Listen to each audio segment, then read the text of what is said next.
Hey there, Dylan Hughes here, back again with another whip check, and today we're in Southern California at our shop down here in Costa Mesa, and this car behind me is so cool, I figured we'd do a whip check on it. So this right here is our 2000 BMW E46 wagon, turbo diesel Mercedes-Benz powered. Check this thing out.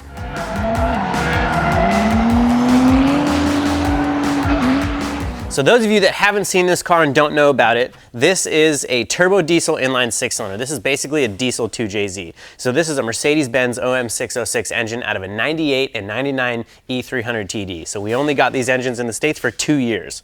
So this engine in particular came from a company called Diesel Pump UK. A guy named Luke Dale is the one who put it together for us. And I've kind of had my eye on this engine for a couple of years now, and when Royal Purple hit us up talking about wanting to do a diesel project, this was an absolute no-brainer to me. So 3-liter inline six-cylinder, 25-to-1 compression, runs about 35 pounds of boost through it. Turbo is a Garrett G35 1050. We ran the exhaust out the hood just because it's hilarious and you can see it diesel better, and it's really fun to stare at. Actually, when you're driving it, it's just like, which is actually kind of funny. So Diesel Pump UK billet inlet manifold, Diesel Pump UK billet exhaust manifold. So what they do with the exhaust manifold, I thought this was kind of cool. They actually make it 2 pieces. They'll start with a thick piece of plate steel, they'll mill it all out, get the channels, and they'll take the 2 halves and then you weld them together, and then it has a T4 flange that you would adapt that Garrett turbo to.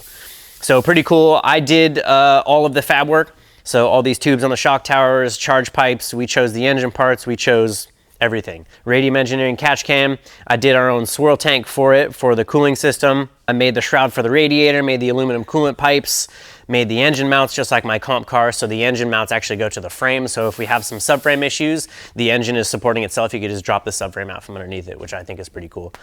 As far as the transmission goes, this was a whole project that I had to figure out because nobody's really done a whole lot of drift stuff with these engines, at least not in the United States. So I thought it'd be a good idea to put a 4-speed dog box behind it, the exact same transmission that I have in my competition car. 1, because it's very strong.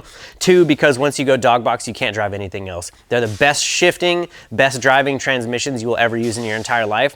And once you try dog box, like I said, no synchro box even compares. So it is an expensive transmission and nobody makes an adapter plate for it, so I had to make my own. So Royal Purple engine oil in this thing, we run a 1540 diesel oil. In the 4-speed, we run a 75-140 max gear, obviously Royal Purple. And right now in the back of this car, we have a factory diff. So this is just a stock E46 diff, which matched with that 4-speed transmission. The 4-speed has such tall gears in it, at least first is, and then second's really close, third's really close, and fourth is really close to that. So what I'm saying is this thing drifts in first gear, basically. And we didn't exactly know because we don't exactly know how high it revs right now because I don't really know how to put a tack on it, to be honest with you. And don't forget, there is no ECU, no throttle body, no wires. There is no tuning to it. Basically, all you have to do to tune it is adjust these little screws right here on the side of the high pressure pump. So it's basically pre-boost fuel and boost fuel. So you can kind of change this thing literally with one 10mm wrench, which is pretty freaking cool. So this has been something that's been really fun to kind of put together. We have a lot of working in this car, man, and all the suspension is the same as the competition car. So SLR steering kit, BC Racing shocks, Parshot Max Z32 calipers. I run E36 knuckles on the front of all my cars because I like the geometry and I like how strong it is. So we ended up putting a Sony stereo system in this thing, which we'll get to in a sec. So we had to get all that stuff wired up. Since there is no ECU or anything, the chassis harness is pretty freaking simple. So check it out. Looks pretty blinging. I love it. Let's check the inside. Okay, so inside, obviously steel it, keeping this thing nice and clean. So looking at the dash, which is pretty obvious to me, first and foremost, it's like right in your face. This is a carbon fiber Big Duck Club dash, so thank you to RJ for helping us out with that. These are all the switches that control everything. Turning on the car, the glow plugs, because it has glow plugs. The main power, we got lights, we got underglow, we got a couple of fuel pumps for that Radium Engineering fuel tank back there. We did some Wilwood hanging pedals on this one. Usually I like to do floor mounts, but we couldn't do that on this one because I had to push the driver's seat so far forward. We literally just didn't have room on the floor for floor mounts, or else I would have done that. So when I was designing the cage, I really didn't have an exact design in mind. I kind of just started building it. I knew I wanted to have a double main hoop, meaning one for these 2 seats in the front, and then another main hoop, I would say, for the passengers in the rear. So double main hoop, I wanted it to be all symmetrical. That's why I ended up doing the double X in both of the main hoops.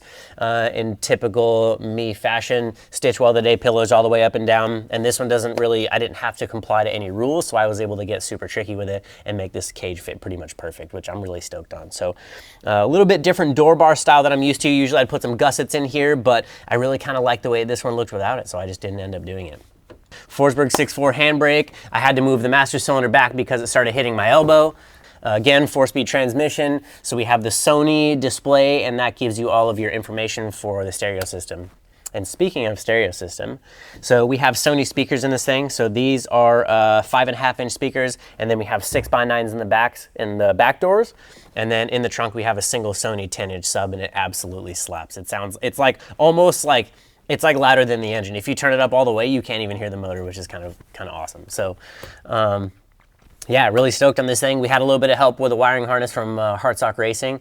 Brian's based out of Portland area, so he helped us out with some of the wiring, getting some of the pieces ordered, and then Dayton was able to kind of connect the dots with the harness. So, aftermarket trans tunnel I had to put on there. The G-Force GSR transmission is pretty tall, so I had to do an aftermarket tunnel, which took a little bit of time, but ended up turning out pretty good. Had to make our own gas pedal and pretty much a lot of really custom stuff in this thing, but I'm so happy with the way it turned out. So let's check the back out.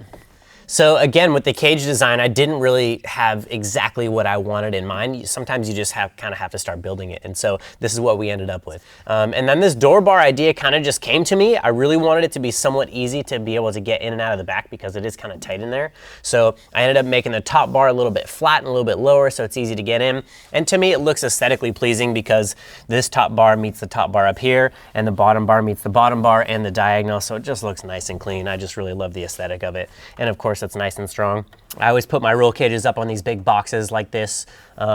So it's got all that vertical shear to kind of take that load in case we put this thing on its roof, which hopefully will never happen, but you know, it's got to be safe. So carbon Kevlar seats in this thing, of course, Momo harnesses. Just trying to keep it as roomy as we possibly can and as clean as we possibly can. And surprisingly, I didn't have to cut the back floor out to get these seats to fit in there, which I'm really stoked on. So I pretty much just ended up making plate steel brackets to bolt the seats into the back, and I made all these plates in here that bolt those seats in by hand, and then I was able to weld them out, and it turned out really sick. So pretty stoked on the little passenger area. And the cool part about it is the rear seats are a lot closer together than the front ones are. So both of the passengers in the rear can kind of see between the two front seats, and it's actually a really cool experience being in the back. I will be honest, I haven't ridden in the back while drifting yet because I'm too scared to let anybody else drive it yet. But just sitting in the back, it feels pretty freaking cool. So let's check out the trunk. So one thing I wanted to show you guys is I wanted to keep this thing as easy and simple and kind of clean as we possibly could. So this has a factory little latch to open the back window, and I didn't really like it. So we ended up finding this cool little push button one, and we made this little bracket so we can actually just have this as a little push button. So you give that guy a push, that thing opens up, it's got the factory springs on it, and then you can reach inside and pull this little lever and then pull the trunk up the rest of the way. And those two will just kind of hang out like that. So in the back, again, pretty clean, steel paint over the whole thing. This is a Radium 10-gallon fuel cell with 3 pumps inside of it.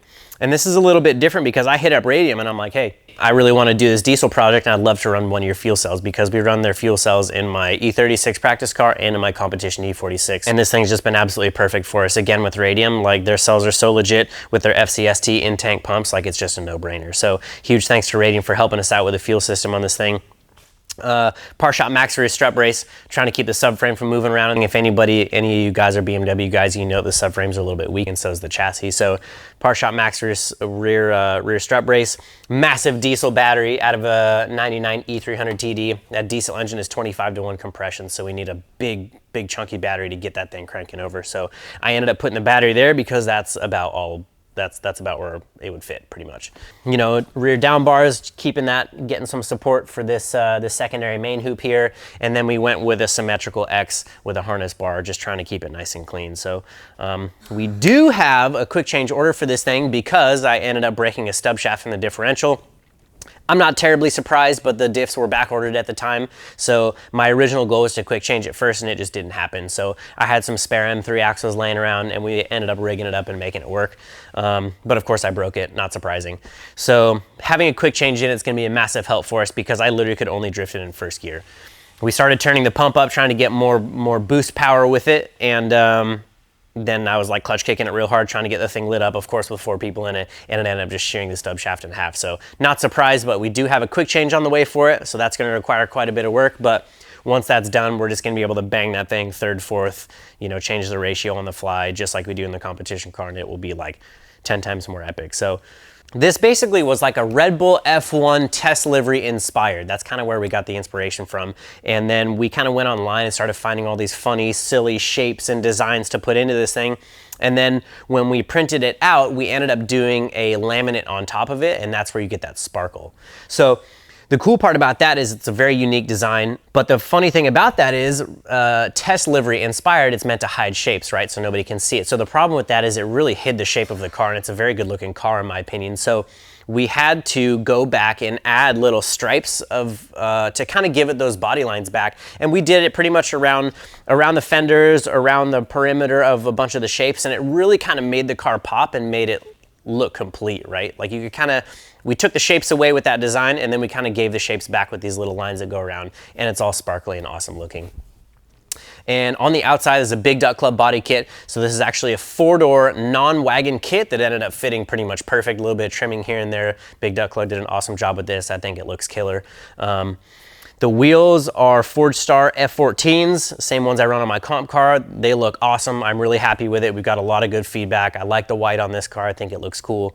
And overall, I'm just so happy with this thing. And we only got to drive it once for grid life so far. And of course I broke it, and now we're waiting on a diff. So that's kind of how that goes, but we're keen to send the comp car to the East Coast for the East Coast FD swing, and then we'll be able to come back to this one and give it some more love, and then we could go out and hopefully film an epic video, go out and whoop on it some more, hopefully film some content for you guys. So thanks for watching.